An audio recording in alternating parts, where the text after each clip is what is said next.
Hey there everyone, in today's video I'm going to be showing you where to find your Instagram drafts from your previous photos that you've discarded and didn't want to upload or you just didn't feel happy with, and maybe you have a second thoughts about them. So just open up your Instagram and click create a new post. It's right on the top here,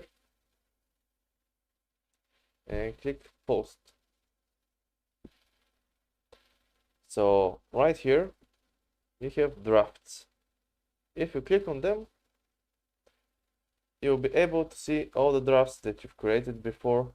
I just have blank pictures here for some reason, but yeah, here you find all your drafts.